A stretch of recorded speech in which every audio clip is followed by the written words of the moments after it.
Hello friends, എല്ലാവർക്കും പുതിയൊരു വീഡിയോയിലേക്ക് സ്വാഗതം. ഇന്നത്തെ നമ്മുടെ റെസിപ്പി കാണുമ്പോൾ തന്നെ കഴിക്കാൻ തോന്നുന്ന ഒരു അടിപൊളി പലഹാരത്തിൻ്റെ റെസിപ്പിയാണ് കേട്ടോ. ഒട്ടും എണ്ണൊന്നും യൂസ് ചെയ്യാതെ നമ്മളെ വീട്ടിലുള്ള അരിപ്പൊടി വെച്ചിട്ടാണ് നമ്മൾ ഈ പലഹാരം റെഡിയാക്കി എടുക്കുന്നത്. അപ്പോൾ അതെങ്ങനെയാണെന്നൊന്ന് പെട്ടെന്ന് വീഡിയോ കണ്ട് നോക്കാം. ഇത് ചെയ്തെടുക്കാൻ വേണ്ടിയിട്ട് ഞാൻ ഫസ്റ്റ് ഒരു അരക്കപ്പ് തേങ്ങ ജസ്റ്റ് ഒന്ന് ചൂടാക്കിയിട്ട് ഒന്ന് ഡ്രൈ ആക്കിയിട്ട് എടുക്കുന്നുണ്ട് കേട്ടോ. ഓവർ ഹൈ ഫ്ലെയിമിലൊന്നും വെച്ചിട്ട് കളറൊന്നും മാറ്റിയെടുക്കേണ്ട ആവശ്യമില്ല. അതിൻ്റെ വെള്ളമൊക്കെ ഒന്നൊന്ന് ജസ്റ്റ് ഒന്ന് ഡ്രൈ ആവുന്നത് വരെ മാത്രം മതി. അതിനുശേഷം അതൊരു പാത്രത്തിലേക്ക് മാറ്റി കൊടുത്തിട്ടുണ്ട്. ഇനി ഫ്ലെയിം ഓഫ് ആക്കിയതിന് ശേഷം നമ്മൾ ഈ പാനിലേക്ക് തന്നെ അരക്കപ്പ് അരിപ്പൊടി ചേർത്ത് കൊടുക്കാം കേട്ടോ. നമ്മൾ പത്തിരിക്ക് ഇടിയപ്പത്തിനൊക്കെ എടുക്കുന്ന പൊടി തന്നെയാണ് എടുത്തിട്ടുള്ളത്. ഇതിലേക്ക് ഞാനൊരു 3-4 ടീസ്പൂൺ അളവിൽ പാൽപ്പൊടിയും കൂടി ചേർത്ത് കൊടുക്കുന്നുണ്ട്. ഓപ്ഷണലാണ്, നിങ്ങളുടെ കയ്യിലുണ്ടെങ്കിൽ എന്തായാലും ചേർക്കാം കേട്ടോ. ഇനി നമുക്കിതിലേക്ക് മധുരത്തിനായിട്ട് ഒരു 4 ടീസ്പൂൺ അളവിൽ പഞ്ചസാരയും കൂടി ചേർത്ത് കൊടുക്കുന്നുണ്ട്. അതിനുശേഷം നമുക്ക് ഒരു കപ്പ് അളവിൽ പാൽ ചേർത്ത് കൊടുക്കണം കേട്ടോ. ഫസ്റ്റ് നമ്മൾ 1 കപ്പ് ചേർത്തിട്ട് നല്ലപോലെ മിക്സ് ചെയ്തെടുത്തതിന് ശേഷമാണ് 1.5 കപ്പ് പാലാണ് നമ്മൾ ടോട്ടൽ ചേർക്കുന്നത്. അപ്പോൾ ഇത് നല്ലപോലെ ഒന്ന് മിക്സ് ചെയ്തെടുക്കാം കേട്ടോ. ഇതിൻ്റെ കട്ടകളൊന്നും ഇല്ലാതെ വേണം നമ്മളിത് മിക്സ് ചെയ്തെടുക്കാൻ വേണ്ടിയിട്ട്.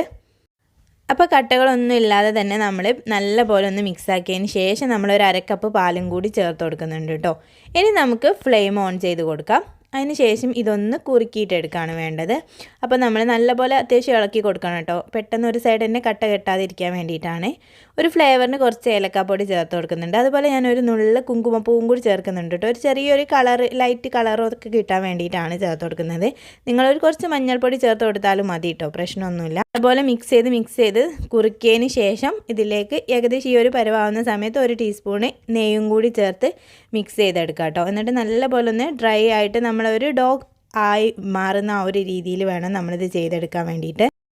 ഈ ഒരു പരുവാകുമ്പോൾ നമുക്ക് ഫ്ലെയിം ഓഫ് ചെയ്തിട്ട് ചൂടൊക്കെ ഒന്ന് മാറാൻ വേണ്ടി മാറ്റി വെക്കാം. ആ ഒരു സമയത്ത് നമുക്കൊരു ഫില്ലിങ് റെഡിയാക്കി എടുക്കണം. അതിന് വേണ്ടിയിട്ട് ഞാനൊരു 2 ടീസ്പൂൺ അളവിൽ കടലയും കുറച്ച് ബദാമും എടുത്തിട്ട് ജസ്റ്റ് ഒന്ന് മിക്സിയിലിട്ട് ഇതേ രീതിക്ക് ഒന്ന് പൊടിച്ചെടുത്തിട്ടുണ്ട് കേട്ടോ. ഓവറായിട്ട് ഫൈനായിട്ട് പൊടിച്ചെടുത്തിട്ടില്ല, ജസ്റ്റ് ഒന്ന് പൊടിച്ചെടുത്തിട്ടുണ്ട്. പിന്നെ നമ്മൾ നേരത്തെ മാറ്റി വെച്ചിട്ടുള്ള തേങ്ങയും കൂടി മിക്സിയിൽ അതുപോലെ ഒന്ന് കറക്കി എടുത്തിട്ടുണ്ട് കേട്ടോ. ഓവറായിട്ട് പൊടിയേണ്ട ആവശ്യമില്ല. ഇതിലേക്ക് നമ്മൾ ചെറുതായിട്ട് അരിഞ്ഞു വെച്ചിട്ടുള്ള അണ്ടിപ്പരിപ്പ് 1 ടീസ്പൂണും ചേർത്ത് കൊടുത്തിട്ടുണ്ട്. അതുപോലെ 2 ടേബിൾ സ്പൂൺ അളവിൽ പാൽപ്പൊടിയും കൂടി ചേർത്ത് കൊടുക്കുക കേട്ടോ. കയ്യിലുണ്ടെങ്കിലും മതി. പിന്നെ നമ്മളിതിലേക്ക് കുറച്ച് ഏലക്കാപ്പൊടിയും കൂടിയും ചേർത്ത് കൊടുക്കുന്നുണ്ട്. പിന്നെ നമുക്കൊരു 2 ടീസ്പൂൺ അളവിൽ പഞ്ചസാര ചേർത്ത് കൊടുക്കണം, ഒരു മധുരത്തിന് വേണ്ടിയിട്ട് കേട്ടോ. അതിലേക്ക് നമുക്കൊരു 2 ടീസ്പൂൺ അളവിൽ പാലോ വെള്ളമോ എന്ത് ചേർത്തിട്ട് വേണമെങ്കിലും ജസ്റ്റ് ഒന്ന് മിക്സ് ചെയ്തെടുക്കാം. ഇത് നമുക്ക് ജസ്റ്റ് ഒന്ന് മിക്സ് ചെയ്തിട്ട് ജസ്റ്റ് ഇതുപോലെ ഒന്ന് ഉരുട്ടിയെടുക്കാൻ പറ്റുന്ന ആ ഒരു രൂപത്തിൽ വേണം കേട്ടോ ചെയ്തെടുക്കാൻ വേണ്ടിയിട്ട്. അതുപോലെ നമുക്ക് ചെറിയ ചെറിയ ബോൾസ് ആക്കിയിട്ട് എല്ലാ ഫില്ലിങ്സും ഒന്ന് മാറ്റി കൊടുക്കാം. അതിന് ശേഷം നമ്മൾ നേരത്തെ ഡോവ് ചെറിയൊരു ചൂടൊക്കെ പോയതിന് ശേഷം ഒരു ചെറിയ ചൂട് തന്നെ നല്ലപോലെ കുഴച്ചിട്ട് ഇതുപോലെ ഒന്ന് ഉരുട്ടിയെടുക്കണം കേട്ടോ. ചെറിയ ചെറിയ ബോൾസ് ആക്കി ഉരുട്ടിയതിന് ശേഷം കൈ വെച്ചിട്ട് ഇതുപോലെ ഒന്ന് പരത്തി കൊടുക്കാം. അതിന് ശേഷം നമ്മൾ നേരത്തെ മാറ്റി വെച്ചിട്ടുള്ള ആ ഒരു ഫില്ലിങ്സ് ഇതിലേക്ക് വെച്ചിട്ട് ഇങ്ങനെ ഒന്ന് ഷേപ്പ് ചെയ്തെടുത്താൽ മതി കേട്ടോ. ജസ്റ്റ് ഒരു റോൾ ചെയ്തെടുക്കാം. ഇത് നമുക്ക് ഏത് ഷേപ്പിൽ ചെയ്തെടുക്കാം കേട്ടോ. ഞാൻ ഇതേപോലെ ഒരു ബോൾ ഷേപ്പിൽ ചെയ്തെടുക്കുന്നുള്ളൂ. ഇതിൻ്റെ മുകളിലൊരു ഭംഗിക്ക് വേണ്ടിയിട്ട് ഞാൻ കുറച്ച് പിസ്തയും അതുപോലെ ഒരു ചെറിയ കഷ്ണം ബദാമും കൂടി വെച്ച് കൊടുക്കുന്നുണ്ട് കേട്ടോ. അതൊക്കെ ഓപ്ഷണലാണ്, ഒരു ഭംഗിയൊക്കെ ഉണ്ടാവും കേട്ടോ അങ്ങനെയൊക്കെ വെച്ച് ചെയ്തെടുക്കുമ്പോൾ.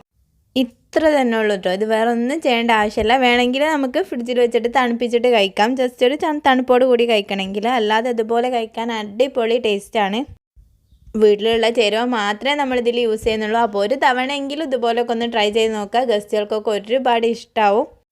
വീഡിയോ ഇഷ്ടമായിട്ടുണ്ടെങ്കിൽ ലൈക്ക് ചെയ്യാനും നിങ്ങളുടെ അഭിപ്രായങ്ങളെ കമൻറ്റായിട്ട് അറിയിക്കാനും മറക്കല്ല.